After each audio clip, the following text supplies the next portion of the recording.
Jason Bay back on the disabled list with a second concussion. Is this the last we've seen of him in a Mets uniform? Hey everybody, it's Paulie. Welcome back to This Week in Red, where we're talking all things Red Sox and Major League Baseball. I wanted to say a few words about Jason Bay of the Mets, a former Red Sox player who's had nothing but misery in his time in New York ever since he signed a 4-year deal before the 2010 season. He's on the disabled list yet again with another, it's believed to be a severe concussion. And there's questions as to whether we're going to see Bay the rest of the year in a Met uniform. And if we don't, there's also the question of whether he's ever going to play for the Mets again. And it's, again, as I said, it's been nothing but misery for Bay since he left the Red Sox and signed a 4-year deal with the Mets.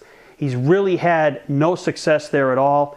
He's battled injuries. This is his second concussion now with the Mets. And it's really been a mystery as to why he has not been able to produce for the Mets. It's not a big market, small market thing, because when he came over from the Pirates in the Manny Ramirez three-way deal, there was no question that he was an adequate replacement for Manny Ramirez. He was a great player for the Red Sox, a very solid citizen, and he was one of the best players on the Red Sox when he was there. So there's no doubt he can play in a big market. The pressure doesn't affect him.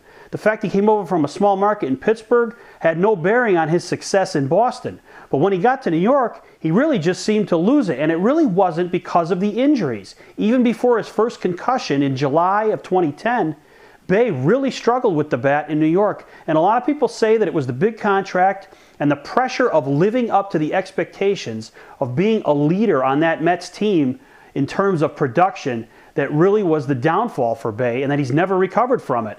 And if you look at the numbers, you'd have to say that they were right, because since he's been in New York, he hasn't been able to hit as many home runs or drive in as many RBIs as he had in his final year in Boston in 2009 when he had 36 and 119.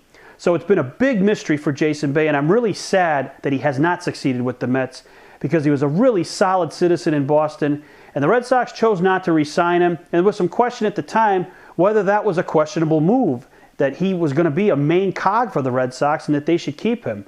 But the Sox made the decision they made, and based on the numbers, it turns out that they made the right one. But I'm just sad for Jason Bay. He's one of the good guys in baseball, and I really hope that he makes it back from this injury and his production resumes, whether it's for the Mets or anybody else. So for you guys, what are your thoughts on Jason Bay and the career downfall that he's had since he's gotten to New York? Thanks for watching. Don't forget to subscribe and tell all your friends about This Week in Red.